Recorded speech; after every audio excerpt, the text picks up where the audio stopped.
అండి అందరికీ. Welcome back to our channel. ఈరోజు సెషన్‌లో నేను కండిషనల్ ఫార్మాటింగ్ గురించి చెప్పాలి అనుకుంటున్నాను. అసలు కండిషనల్ ఫార్మాటింగ్ అంటే ఏంటంటే, మనం సచ్ ఎన్ ఇన్ఫర్మేషన్ అంటే కొంచెం ఇన్ఫర్మేషన్‌లో మనకి ఆటోమేటిక్‌గా ఫార్మాటింగ్ అనేది అప్లై అవ్వాలి అంటే కలర్స్‌ని యూజ్ చేసి గానీ, ఐకాన్స్ యూజ్ చేసి గానీ, డేటా బార్స్‌ని యూజ్ చేసి గానీ, మన డేటా అనేది హైలైట్ అవ్వాలి. కలర్స్‌తో మనకి అవి చూడగానే మనకి అర్థమైపోవాలనమాట. ఏంటి అని చెప్పేసి మ్యాటర్ ఇన్ఫర్మేషన్ ఏంటి అని చెప్పి మనకి అర్థమవ్వడం కోసం మనం కండిషనల్ ఫార్మాటింగ్ అనేది యూజ్ చేస్తాం. అయితే దీన్ని ఎలా యూజ్ చేయాలి అనేది ఈ సెషన్‌లో చెప్తాను చూడండి. ఫస్ట్ నేనేమనుకుంటున్నాను అంటే సాలరీనే తీసుకుందాం.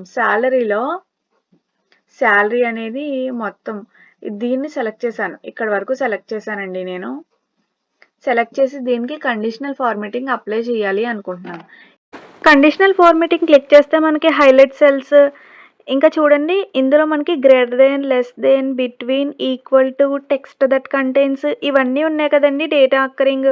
వీటిలో మనం ఫస్ట్ నుంచి చూద్దాం. ఫస్ట్ గ్రేటర్ దెన్ చూసామనుకోండి అంటే మనకి శాలరీ అనేది మనకి ఒక మినిమం అనేది ఉందనుకోండి, దానికన్నా హై ఉన్న వాళ్ళే కావాలి అనుకున్నాం. ఫర్ ఎగ్జాంపుల్ నేను 60,000 తీసుకున్నాను ఇక్కడ.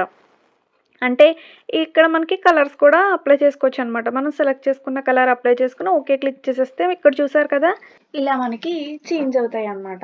అంటే మనం గ్రేటర్ దాన్ తీసుకుంటే గ్రేటర్ దాన్ వస్తుంది, లెస్ దాన్ తీసుకుంటే లెస్ దాను, ఇలా మనకి ఈక్వల్ టు కావాలా, మనం ఇచ్చిన డేటా అనేది మనకి ఈక్వల్ టు లాగా రావాలా అన్నప్పుడు ఈక్వల్గా ఉన్నాయి వస్తాయి. బిట్వీన్ అంటే బిట్వీన్ మనం 2 వాల్యూస్ ఇస్తే దాని మధ్యలో ఉన్న వాల్యూస్ వస్తాయి. అలా డూప్లికేట్ వాల్యూస్ రావాలా, ఇలా ఇక్కడ మనం ఒక రూల్ అనేదాన్ని తీసుకుంటాం అనమాట. దాన్ని బట్టి మనకి వస్తాయి. నెక్స్ట్ డేటాని సెలెక్ట్ చేస్తాము.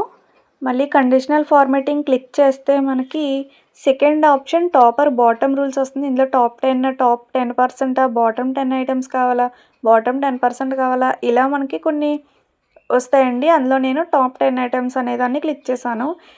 ఓకే క్లిక్ చేసేస్తే మనకి ఇలా చూసారు కదా, ఇక్కడ నాకు టాప్ 10 ఉన్న వాల్యూస్ ఏమైతే ఉన్నాయో అవి హైలైట్ అయినాయి. ఇలా మనం ప్రతిదీ కూడా చేస్తామన్నమాట. నెక్స్ట్ వచ్చేసి మనకి డేటా బార్స్. ఇందులో మనకి డేటా బార్స్ అనేవి ఉంటాయండి. ఇక్కడ స్క్రీన్ మీద కనిపించట్లేదు. కండిషనల్ ఫార్మాటింగ్ క్లిక్ చేయగానే మనకి థర్డ్ ఆప్షన్ అనేది డేటా బార్స్ అనేవి ఉంటాయి. ఇక్కడ చూసారు కదా, కలర్స్ అనేవి చేంజ్ అవుతున్నాయి. ఇలా మనం వాల్యూస్కి ఇక్కడ డేట్ అనేది కూడా మనకి నెంబర్స్లో ఉంది కాబట్టి అది కూడా చేంజ్ అయిపోతుంది. లేదు అనుకుంటే మీరు ఏదైతే సెలెక్ట్ చేస్తారో అది చేంజ్ అవుతుంది అనమాట. ఇలా నెక్స్ట్ కండిషనల్ ఫార్మాటింగ్లో ఐకాన్ సెట్స్ అనేవి చూద్దాము. అంటే యారో మార్క్స్ అనేవి ఉంటాయి. ఇందులో మనకు నచ్చింది మనం పెట్టుకోవచ్చు.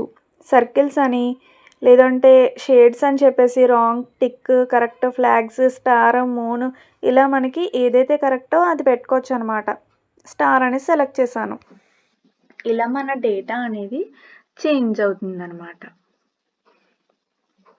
ఇలా మనకి నచ్చినట్టు కండిషన్స్ అనేవి అప్లై చేసుకుని మన ఫార్మాటింగ్ అనేదాన్ని చేంజ్ చేసుకోవచ్చు. ఇప్పుడు చూసారు కదా, ఇక్కడ చూసారు కదా, కలర్ అనేది మనకి కనిపించింది.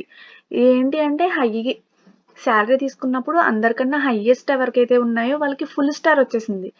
నెక్స్ట్ అలా మిగతా అన్ని కూడా తగ్గుతూ వచ్చాయి అనమాట. ఇలా మనం ఐకాన్స్ని కూడా యూజ్ చేసుకోవచ్చు. అలాగే బార్స్ యూజ్ చేసుకోవచ్చు.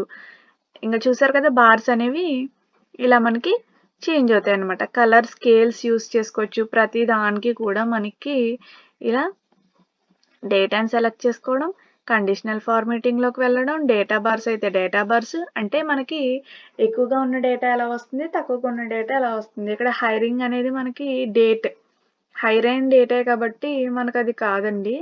అంటే నెంబర్ రూపంలో ఉంది కదా అని చెప్పేసి అది కూడా తీసేసుకుంటుంది నెంబర్స్ అని చెప్పేసి. ఓన్లీ మనం శాలరీకి మాత్రమే అప్లై చేయాలి అని అనుకున్నప్పుడు అదొక్కటి మాత్రమే సెలెక్ట్ చేసుకుంటే అదొక్కటి మాత్రమే మనకి వస్తుందన్నమాట. ఇలా మనం ప్రతిదీ కూడా అప్లై చేసుకోవచ్చు ఈ కండిషనల్ ఫార్మాటింగ్లో. అంతేనండి. లేదు ఇంకొకటి ఉందండి. ఏంటి అంటే మనకి ఇక్కడ ఇచ్చినవి ఏమి కాదు, మనకు ఒక న్యూ రూల్ అనేది మనం పెట్టుకోవాలి అని అనుకున్నప్పుడు కూడా మనం కండిషనల్ ఫార్మాటింగ్లోకి వెళ్తే కండిషనల్ ఫార్మాటింగ్లోనే న్యూ రూల్ అని ఉంది కదండి, అది క్లిక్ చేస్తే మనకి ఇక్కడ ఆప్షన్స్ అనేవి కనిపిస్తాయి. ఇందులో మనకి లాస్ట్ వన్ అనమాట, use a formula to determine అని ఉంది కదండి, అది క్లిక్ చేసి అక్కడ ఫార్ములా ఇచ్చేసి ఓకే క్లిక్ చేసేస్తే సరిపోద్ది.